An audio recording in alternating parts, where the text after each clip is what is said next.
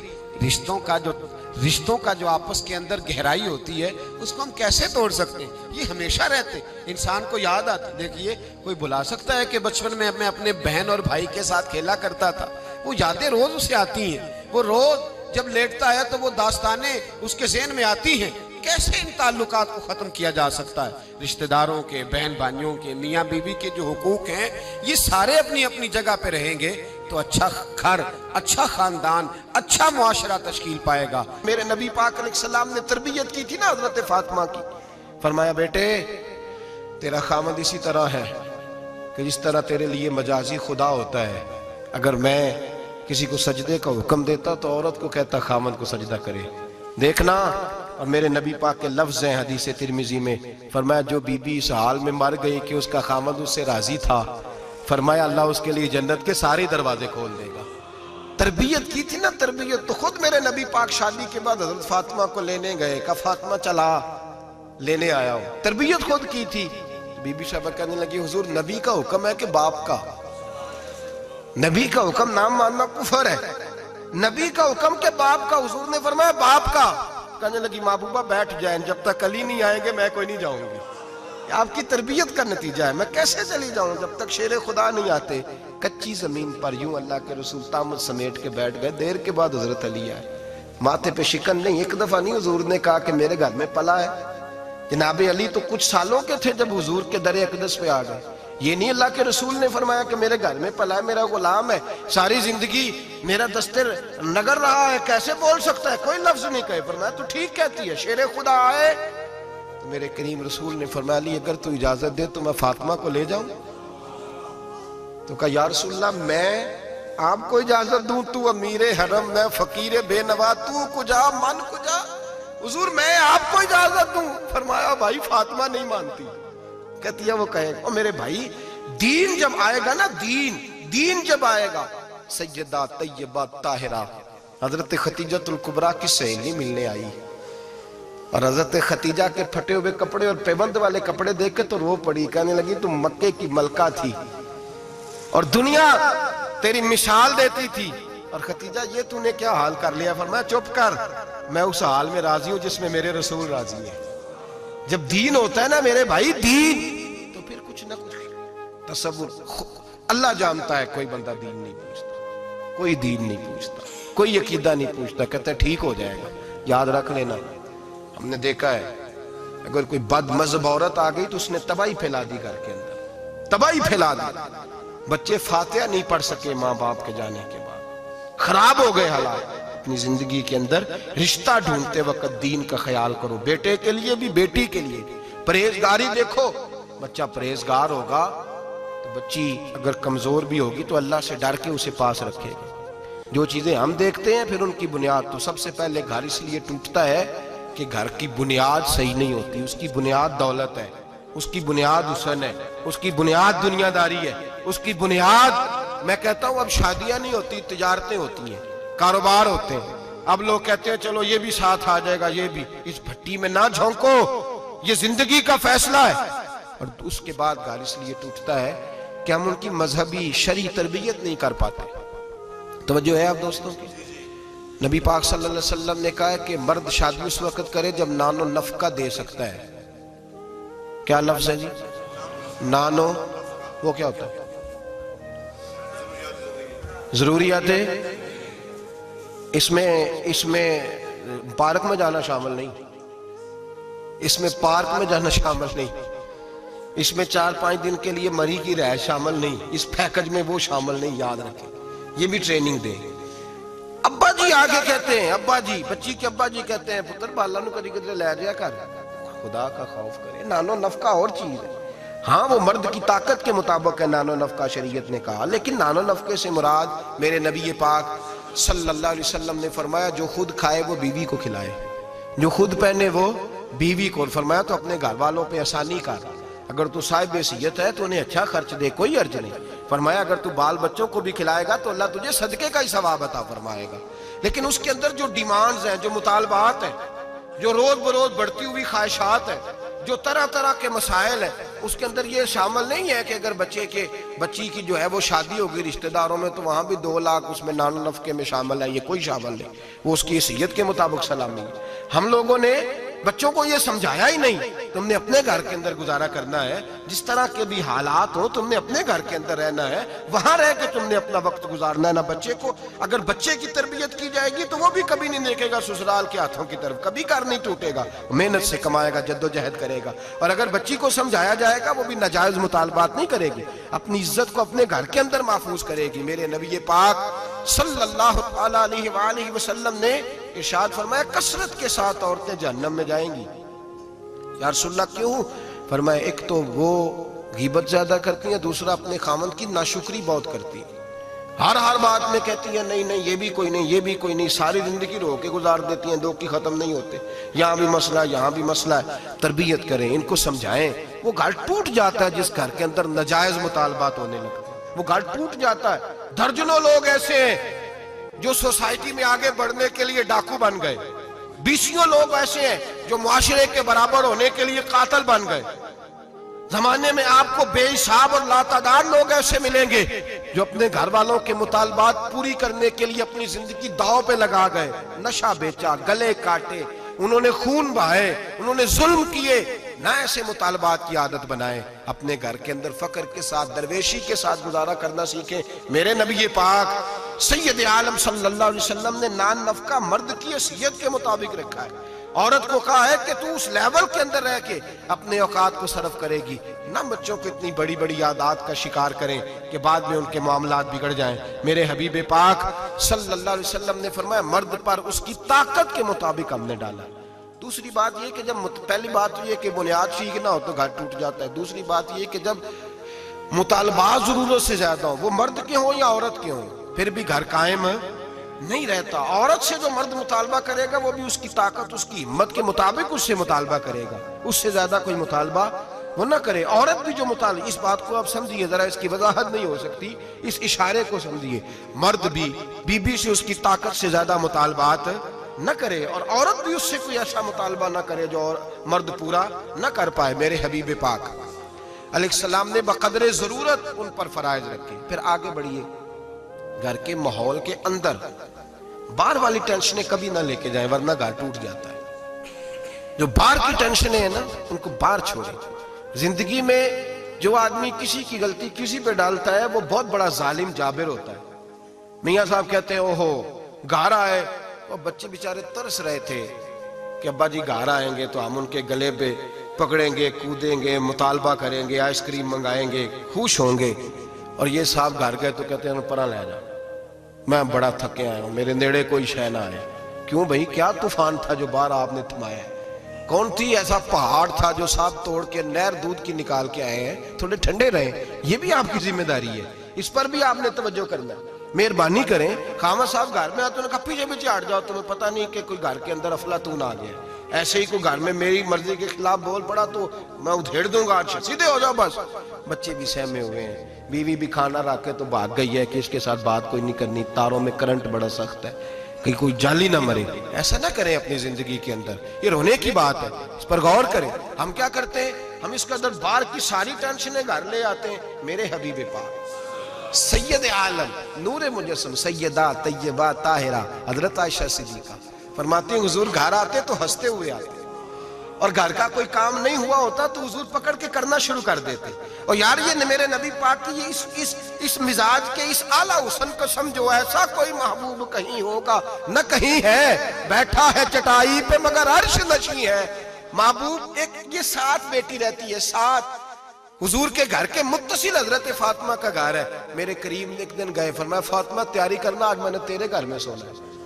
ساتھ ہی تو رہتے ہیں, کیا ضرورت ہے, لیکن حضور نے گھر کا ماحول اندر کا خوشنما بنا, تیرے گھر سونا ہے. حضرت فاطمہ کہتے ہیں حضور میرے گھر آئے, چارپائی پہ لیٹے تو اللہ کے رسول نے فرمایا بچے دونوں میرے ساتھ سوئیں گے, حسن ادھر سوئے گا, حسین ادھر سوئے گا, میرے ساتھ سوئیں گے دونوں شہزادے. فرماتی آدھی رات کا وقت ہوا تو حسن اور حسین دودھ مانگنے لگے تو حضور نے فرمایا فاطمہ اٹھ, حسن کو تو دودھ ڈال کر دے, حسین کو میں دیتا ہوں. گھر کے اندر میرے نبی پاک شستگی والا مزاج, خوبصورتی والا, پیار والا مزاج بنا کے رکھتے تھے. اور بی بی صاحبہ بھی, میں نے مرد کی بات پہلے کر لی ہے, بیویاں ناراض نہ ہو جائیں, پہلے خاوند کی بات کی ہے جو کوتاہی پائی جاتی ہے. اب بی بی صاحبہ بھی اللہ کرے وہ ساس بیچاری بوڑھی عورت تھی, بیمار تھی, کسی تلخی میں اس نے کوئی بات کر دی, تو اب وہ گھر آیا تو خاوند نے آ کے پوچھا روٹی, انہوں نے کہا میرے کو نہیں پک دی. تو تیری طبیعت کیسی؟ اس نے کہا بس اگر تو 20 منٹ اور نہ آتا تو میں بس فوت ہونے لگی, قریب المرگ تھی, ختم ہو گیا سارا کچھ, بس تو مجھے کسی طریقے سے نہ, میری پہلے سن لے بگتا کہانی. پتہ نہیں بیچارہ کس آزمائش سے وہ آیا ہے, اس کو پتہ ہی نہیں کہ یہ اس کے ساتھ کیا سلوک کر رہی ہے. اب اس کی ماں ہے, کون ہے بول کے بتائیے, مائیں بدلی جا سکتی ہیں, باپ, تو کس کی شکایت کر رہی ہے, یہ پتہ ہی نہیں تو کس کی بات کر رہی ہے. اب اس نے ساری سٹوری, اس نے کہا یہ ہو گیا, اور پھر آنسو بھی اللہ نے ایکسٹرا دیے ہوتے ہیں, تو وہ فوری طور پر وہ سیلے رواں بہنا شروع ہو گیا. اب وہ طوفان ہے کہ تھمتا ہی نہیں, دریا ہے کہ رکتا ہی نہیں. اب شکوے جب سے آئی مر گئی تیرے گھر میں. اب وہ بیچارہ, وہ اکبر اللہ آبادی کہتے ہیں جب بھی کی بی بی نے ان سے اسکول ہی کی بات کی, یہ نہ بتلایا کہاں رکھی ہے روٹی رات کی. خدا خیر فرمائے, اس نے جب تک اس کو پوری سٹوری پوری طور پر جو ہے وہ سنا نہیں لی, اور پھر مطالبہ یہ ہے کہ تو میرے ساتھ مل کے کہہ یہ سارے برے ہیں, یہ بھی مطالبہ ہے. اگر کمنٹس نہیں کرتے تو بھی اس میں جرم ہے, حالانکہ اس کو پتہ ہی نہیں کہ ماں باپ خانہ کعبہ ہوتے ہیں, ان کے بارے میں کسی کو اکسانا بھی منع ہے. اب بیوی کے لیے حکم کیا دیا میرے نبی پاک نے, میرے رسول پاک علیہ السلام نے فرمایا بیوی کا حق ہے کہ جب خاوند گھر آئے تو بیوی اسے ہنستی ہوئی ملے, اسے اپنے اوپر جبر کرے, کچھ دیر کے لیے حوصلہ پیدا کرے, وقت کا انتظار کرے, موقع دیکھے, خیال کرے. ایسے ہی فوری طور پر اپنی جو ہے وہ تکلیفیں اور آزمائشیں اٹھا کے نہ رکھ دے, خیال کرے, ورنہ گھر ٹوٹ جائے گا. شدت کے ساتھ عورت بات کرے گی, اسی شدت کے ساتھ مرد کرے گا. 2 منٹ لگیں گے تو تعلق ہے وہ چکنا چور ہو جائے گا. تو تیسری بات یہ کہ اپنی پریشانیاں جو گھر سے متعلقہ نہیں ہیں ان کو ذرا ایک کونے پہ رکھنے کی کوشش کریں، گھر ٹوٹنے سے بچے گا۔